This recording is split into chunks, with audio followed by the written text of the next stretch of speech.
देखिए, चाणक्य नहीं है, लोग तो वो कहते हैं, चालाकी करते हैं। नीतीश जा सकते हैं क्या उधर? सवाल ही नहीं है। समाजवादी जो होता है ना, अपने विचारों पर अडिग होता है। हवाई राजनीति करने वालों को बिहार की जनता पसंद नहीं करती है। ना लालू पहले झुका, ना आगे झुकेगा।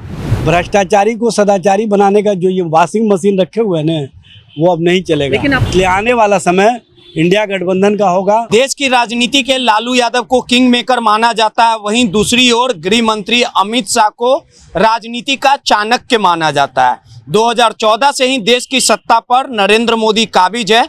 2024 के दंगल में नरेंद्र मोदी लगातार जो तमाम बीजेपी के जो तमाम कार्यकर्ता हैं वो मेहनत कर रहे हैं और इस बार 2024 में नरेंद्र मोदी को निपटाने के लिए इंडिया गठबंधन का तमाम कुनबा जो है वो मेहनत करने में लगा है। लेकिन कौन किसे परास्त करेगा ये तो 2024 में तय होगा।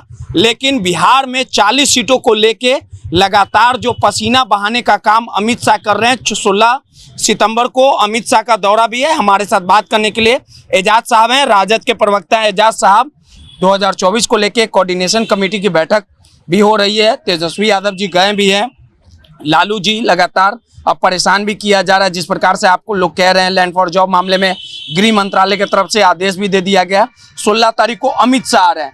क्या लगता है कि चाणक्य के सामने इंडिया गठबंधन टिक पाएगा 2024 में? देखिए, चाणक्य नहीं है, लोग तो वो कहते हैं, चालाकी करते हैं और चालाकी उनकी पकड़ी गई है। जुमलाबाजी करते हैं, जुमलाबाजी पकड़ी गई है। और जिस तरह से हवाई राजनीति करते हैं, भरम की राजनीति करते हैं, वो पूर्णिया में जब आए थे पहली बार तो बिना हवाई पट्टी के निर्माण के, बिना हवाई अड्डे के निर्माण के हवाई जहाज़ उड़ाने का काम किया। हवाई राजनीति करने वालों को बिहार की जनता पसंद नहीं करती है। और जिस तरह से vendetta politics Bharatiya Janata party कर रही है वो दिख रहा है।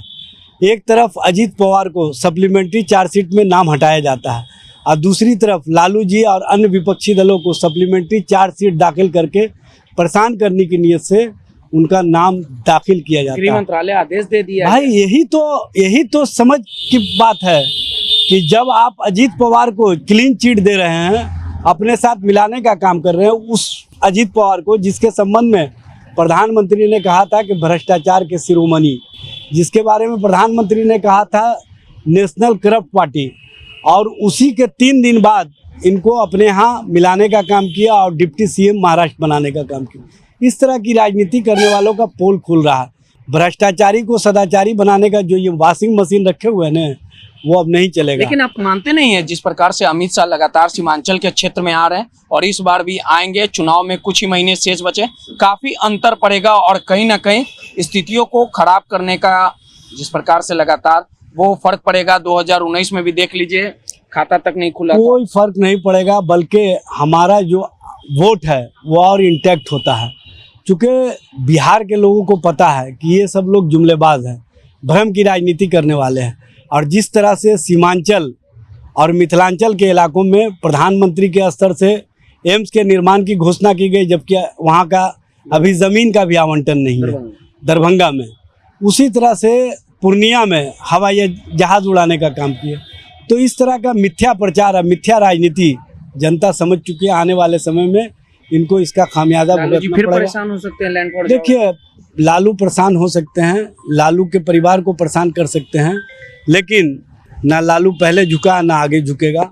किसी भी स्थिति और परिस्थिति में हम बिहार और बिहार की जनता के हित में खड़े हैं और खड़े रहेंगे। हम देश से नफरत की राजनीति को समाप्त करेंगे और किसी भी तरह से सांप्रदायिक शक्तियों को आगे बढ़ने नहीं देंगे। एक सवाल है और सीधा सटीक शब्दों में बताइएगा कि तेजस्वी जो नीतीश कुमार हैं और प्रधानमंत्री की नज़दीकियां बढ़ने की बात की जा रही है, मुलाकात पे G20 में मुलाकात हुई, आकलन ये किया जा रहा है कि फिर से नीतीश सियासी पारी खेल सकते हैं। ये सब जुमलाबाज पार्टी का प्रचार है।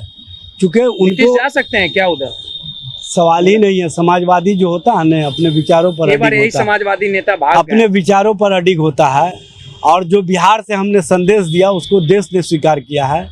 माननीय मुख्यमंत्री नीतीश कुमार जी और माननीय उप मुख्यमंत्री तेजस्वी प्रसाद यादव ने जो मिलकर बिहार से राजनीति का संदेश दिया, वो देश स्तर पर स्वीकारता मिली और इंडिया गठबंधन पूरी मजबूती के साथ मुद्दों के आधार पर मोदी को घेरने में सफल है। इसलिए आने वाला समय इंडिया गठबंधन का होगा और इसका जो परिवर्तन का बयार चल रहा है वो दिख रहा है। देखिए, सीधे तौर पे राजद के प्रवक्ता थे, 2024 को लेके लगातार अपने रणनीति को बताने का काम कर रहे थे। और जिस प्रकार से अमित शाह का बिहार दौरा भी है, अमित शाह के बिहार आगमन पे क्या कुछ फर्क पड़ पाएगा, लेकिन जिस प्रकार से G20 के बहाने नीतीश और नरेंद्र मोदी की जो मुलाकात हुई है, इसको लेके सियासी मायने निकाले जा रहे हैं। लेकिन सबसे बड़ा सवाल उठना लाजमी है कि इंडिया गठबंधन और एनडीए में जो 2024 को लेके मुकाबला होगा, कौन किसे परास्त करेगा, कौन जीत पाएगा, जनता किसे सर का ताज देगी, ये तो आने वाला समय ही बताएगा। लेकिन राजद पूरी तरह से दम भर रही है कि 2024 में नरेंद्र मोदी का सुपड़ा साफ हो जाएगा।